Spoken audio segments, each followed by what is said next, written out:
Bismillahirrahmanirrahim. Assalamualaikum warahmatullahi wabarakatuh. Mari kita awali bersama pertemuan daring dengan bacaan basmalah. Bismillahirrahmanirrahim. Pada pertemuan ini kita masih akan melanjutkan pembahasan terkait tabel periodik unsur, yaitu kita fokus pada hubungan antara konfigurasi elektron dari suatu unsur dengan letak unsur tersebut di dalam tabel periodik. Jadi kalau suatu unsur itu memiliki konfigurasi tertentu, kita akan dapat menentukan di mana letak unsur tersebut di dalam tabel periodik. Langsung saja, jadi pada pembahasan kedua terkait tabel periodik unsur ini, dengan kita fokus pada hubungan antara konfigurasi elektron dan dengan letak unsur dalam sistem periodik. Jadi kalau kita memiliki konfigurasi dari suatu unsur, kita dapat menentukan letak unsur tersebut. Sebaliknya, dengan kita mengetahui letak unsur tersebut, kita juga dapat mengetahui beberapa kekhasan dari konfigurasi, yaitu memiliki kulit berapa dan memiliki elektron valensi berapa. Jadi nanti yang perlu atau sedikit kita ulang kemarin waktu pembahasan tabel periodik unsur modern, bahwa jumlah kulit yang terisi elektron itu nanti akan ditunjukkan oleh periode dalam tabel periodik. Atau periode dalam tabel periodik itu menunjukkan jumlah kulit dari suatu unsur yang telah terisi elektron. Sedangkan golongan memiliki kemiripan sifat itu menunjukkan atau memiliki jumlah elektron valensi yang sama. Bahkan nanti berapa jumlahnya itu menunjukkan nomor berapa golongannya. Jadi kalau pembahasan sebelumnya saya hanya menunjukkan bahwa dalam satu golongan memiliki kemiripan sifat dan memiliki jumlah elektron valensi yang sama. Ternyata tidak hanya seperti itu. Jumlah elektron valensi itu nanti menunjukkan jumlah atau nomor golongannya. Jadi dua hal itu, jadi jumlah kulit menunjukkan periode menunjukkan banyaknya kulit. Jumlah elektron valensi menunjukkan golongan. Jadi banyaknya jumlah elektron valensi menunjukkan juga nomor golongan tersebut. Nah, sekarang bagaimana cara melihatnya? Karena kita kemarin sudah membahas konfigurasi elektron dengan dua cara, yaitu mendasarkan pada teori atomnya Bohr, dan yang kedua menurut teori mekanika kuantum, maka kita pun juga akan meninjau cara menunjukkan nomor periode dan golongan dengan kita mengetahui konfigurasi. Sekarang kita konfigurasi yang pertama yang mendasarkan teori atom Bohr. Jadi misalnya aja langsung ke contoh soal, kita memiliki suatu unsur nomor atom 15 dan yang satunya memiliki nomor atom 52. Ya kita konfigurasikan. Maka unsur A yang nomor atomnya 15, nanti kita bagaimana konfigurasinya, dia akan memiliki golongan dan periode berapa. Unsur A, konfigurasi nomor atom 15, ingat ya kemarin mengisi K, L, M, N, nah, dengan jumlah maksimal pada K 2, pada L itu 8, pada M berapa? 18, tapi dia tidak akan mengisi 18 sebelum kalau tidak melebihi 18 dan seterusnya ya, ingat ya. Nah, maka ketika ini 15 begitu, maka unsur A ini konfigurasinya 2, masih 13 ya, 8, masih 5, dan pada kulit L, kemudian pada kulit M terisi 5. Berarti konfigurasinya 2, 8, 5. Kalau kita perhatikan, ini cukup dua hal saja yang kita perhatikan. Berapa banyaknya kulit yang terisi? Atau ya, berapa banyak bilangan? Ini kan kulit K, L, M. Berarti kan ada 3 kulit yang terisi. Hanya gitu aja ya, nggak usah sulit-sulit. Dan elektron yang berada di paling belakang berapa? 5. Bisa ulangi, berapa jumlah kulit yang terisi? 3. Berarti unsur ini berada pada periode 3. Hanya gitu saja. Kemudian dia berapa, golongan berapa? Karena konfigurasi yang mendasarkan pada teori atom modern kemarin kan hanya golongan utama ya. Kita mudah ini apabila kita menggunakan sistemnya Amerika, yaitu dituliskan angka Romawi, di belakangnya ada A dan B. Karena golongan utama, maka selalu di belakangnya ada A. Jumlah elektron valensi di sini 5. Maka cukup angka 5 ini, angka Arab 5 ini dituliskan dalam bentuk angka Romawi. Kemudian diakhiri dengan A. 5A. Berarti unsur A ini berada pada periode 3 dan golongan 5A. Begitu pula untuk unsur B, nomor atomnya 52, konfigurasinya 2, 8. Kemarin karena ini lebih dari 18, maka kulit ketiga 18 gitu ya. Ini seharusnya maksimal 32, karena nggak mencapai, maksimal bawahnya 18, mencapai 18. Berarti 2, 8, 18, 18, sisanya masih 6. 2, 8, 18, 18, 6. Banyaknya kulit yang terisi 1, 2, 3, 4, 5. Berarti nanti berada pada periode ya 5, kemudian elektron valensinya 6. Dituliskan dengan angka Romawi, diakhiri dengan A. Sekarang dibalik, kalau kita memiliki unsur P dan unsur Q, periode 2 golongan 5A dan periode 4 golongan 2A, bagaimana konfigurasinya? Ya sama saja sebetulnya. Di sini kan ini periode 2 berarti nanti KL terisi, kemudian yang akhir 5A. Berarti kan pada periode ini nanti ditulis 5, ya gitu ya. Jadi periode 2 kan berarti kulit kedua 5. 5 itu yang mungkin depannya adalah, ya jadi 2 begini. Kalau ini nanti, ini memang agak sulit sebenarnya, periode 4, 2A ini. Pada 1, 2, 3, 4 diisi 2, kemudian depannya ini kan bisa memungkinkan 18, meskipun itu nanti nggak mungkin ya, 28, 18, 2 itu nggak mungkin. Jadi untuk yang di atas nomor atom 20 memang agak kesulitan sebetulnya untuk penulisannya. Nah sekarang yang kedua adalah ketika kita mendasarkan pada teori mekanika kuantum, bagaimana kita menentukan periode dan golongan. Hampir sama, hanya konfigurasi kita kan selalu mengakhiri dengan SP, sekian nomor, misalnya 3S, 3P, 3D, atau 3F begitu ya. Nah ini kita melihatnya pada terakhir kita itu mengisi pada orbital apa. Dan kita tadi kan sudah, atau sebelumnya sudah mengenal blok. Apabila kita mengisi terakhir itu blok S atau blok P, atau orbital kita itu yang kita isikan pada orbital S atau orbital P, maka dia termasuk golongan utama. Kalau terakhir pada blok D, yaitu orbital terakhir kita isi adalah orbital D, maka adalah golongan transisi. Itu kita bedakan. Jadi saya ulangi, pertama kita membedakan antara unsur ini termasuk blok atau golongan utama ataukah golongan transisi. Golongan utama apabila termasuk blok S atau blok P, yaitu konfigurasi elektron yang elektron terakhirnya mengisi pada orbital S atau orbital P. Golongan utama. Nanti akan memiliki konfigurasi elektron yang terakhir seperti ini. 4E, misalnya NS dan NP. Artinya gini, kalau nanti kita terakhir pada S, ya kalian cari temannya, yaitu NP. Kalau terakhir NP, kalian cari temannya NS. Berapa jumlah elektronnya ini? Yang saya inisialkan dengan X dan Y.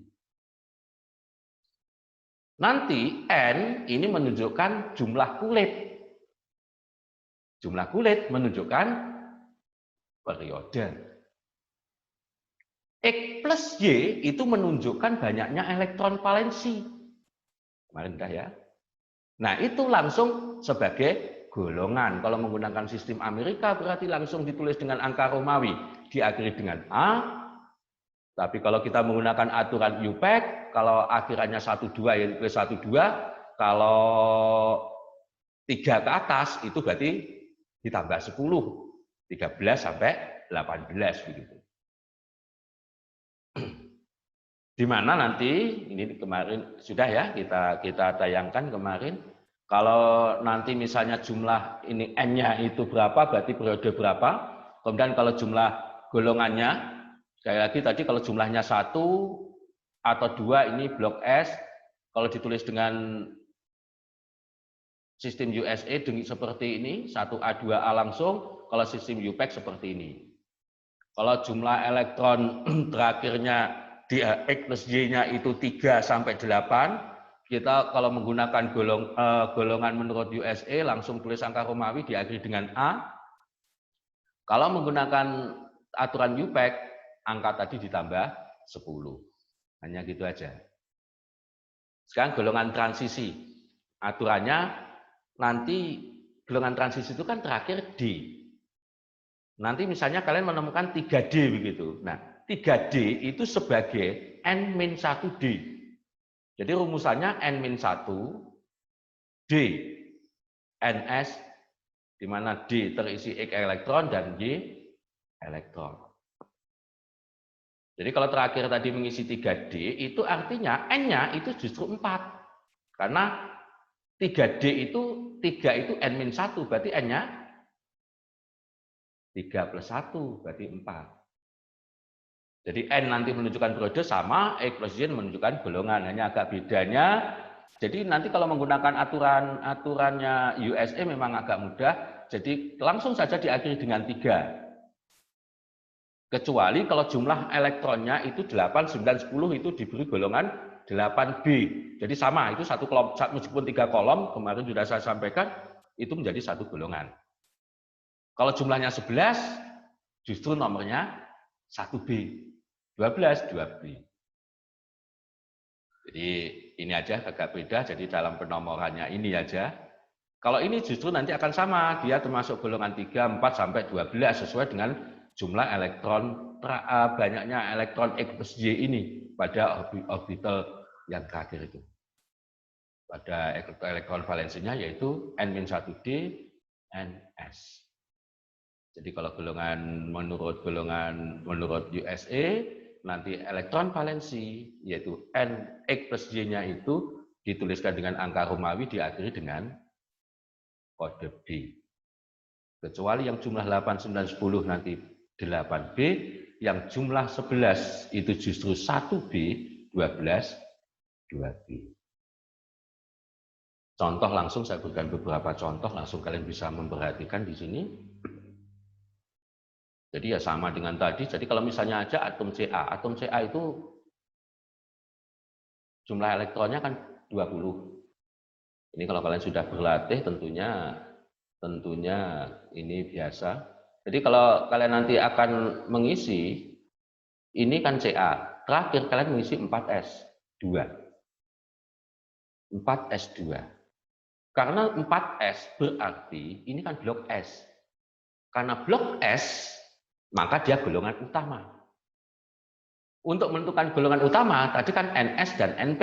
Ini 4S berarti kan sebagai NS. NP-nya berapa? Ya 4P berarti. Berarti 4S2, 4P-nya kebetulan kan tidak ada. Dia tidak punya, tidak mengisi. Berarti hanya mempunyai 4S2, 4P, 0. Berarti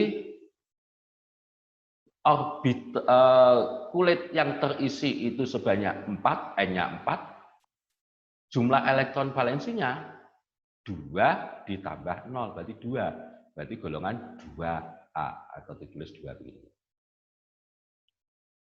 Atom Br, nomor atom 35, berarti 35 elektron. Kalau dikonfigurasikan nanti AR, masih ingat ya kemarin AR berarti ini kan mewakili 18 elektron ya. 4S2, 3D10, 4P5. Ingat, di sini saya menuliskan 4S2, 3D10, 4P5. Terakhir saya menyebutkan atau elektron itu mengisi pada orbital P, yaitu 4P5. Karena 4P5, maka dia termasuk blok P. Karena blok P, maka mengikuti aturan, yaitu golongan utama. Golongan utama adalah NS dan NP. Kalau ini 4P, kita cari temannya 4S. 4P terisi 5, 4S terisi 2. Kita nggak memperhatikan yang D, kita hanya memperhatikan yang temannya dalam menentukan periode dan golongan. Kalau blok P temannya ya blok S. Blok S temannya blok P, blok D terpisah. Nah, ini di sini tadi 4P, berarti temannya adalah 4S. Berarti nanti untuk menentukan periode dan golongan adalah 4S2, 4P, 5. Berarti dia termasuk periode. Ini adalah 4, golongannya 5 ditambah 2, atau 2 tambah 5, 7. Berarti golongan 7A atau 17. Beda nanti untuk ini, jadi ketika ini 23, itu kan 18, kemudian 4S2, 3D, 3. Terakhir kita mengisi pada 3D. 3D berarti kita kan blok D. Kalau blok D berarti golongan transisi. Kalau golongan transisi tadi rumusannya adalah N-1 D NS. Nah, 3D ini kan juga sebagai N-1. Berarti kalau N-nya 4, berarti teman N. Temannya 3D adalah 4S. 4S terisi 2, 3D terisi 3, berarti N tertinggi adalah 4, berarti periode 4, dan golongannya adalah ini. Nah, saya itu ya, contohnya, saya gambarnya nanti kalau kalian slide bisa kita diskusikan. Ini beberapa contoh lain, hanya saya mengingatkan begini. Yang berada di dalam tabel periodik itu adalah ketika berupa unsur. Jadi ketika yang ditunjukkan ke kalian adalah berupa ion, maka kalian harus tahu berapa jumlah elektron ketika berupa unsur. Baru unsur itu dikonfigurasikan begitu. Jadi misalnya begini. Na+ atau unsur A+ begitu memiliki jumlah konfigurasi elektron 28 atau 1S2, 2S2, 2P6 misalnya. Itu kan berarti jumlah elektronnya 10. Ketika Na+, saya ulangi. Jadi ketika A+, konfigurasi elektronnya 1S2, 2S2, 2P6. Berarti berapa jumlah elektronnya? 10. 10 tadi kan untuk A+ muatan 1 elektron. Muatan 1+. 1+ ini berarti kan dia melepaskan 1 elektron. Kita berandai-andai. Ketika dia tidak atau belum melepaskan 1 elektron, berarti berapa jumlah elektron ketika dia berupa unsur. Itu ya, jadi ketika tadi konfigurasi kan ada 10. 10 itu setelah melepaskan 1 elektron. Kalau belum melepaskan elektron berarti 11. Nah, 11 ini kita konfigurasikan. Berarti 1S2, 2S2, 2P6, 3S1. Berarti elektron atau kita mengisikan orbital terakhirnya pada 3S1. Berarti dia bukan kok 1S2 10 elektron, tapi 11 elektron. Atau kalau sistem model Bohr itu bukan 28 saja tapi 281. Berarti elektron valensinya 1, periode 3, golongan 1A. Bukan 28 kemudian periode 2 golongan 8A. Ini hanya contoh saja ya, nanti kemudian tadi tambahan yang mungkin tidak sempat saya tuliskan, nanti silakan kalian bisa menanyakan. Ini contoh-contoh saja saya tambahkan di sini bisa untuk belajar. Saya rasa itu untuk pertemuan kali ini. Untuk besok yang akan datang kita akan membahas terkait dengan pembahasan untuk perkembangan teori dasar atom. Nanti silakan selainnya akan saya sampaikan beberapa latihan soal untuk memperdalam konsep kalian bagaimana hubungan antara konfigurasi elektron dengan letak unsur dalam sistem periodik. Marilah pertemuan ini kita tutup bersama dengan bacaan hamdalah. Alhamdulillahirrahmanirrahim, kurang lebihnya mohon maaf. Assalamualaikum warahmatullahi wabarakatuh. Terima kasih ya.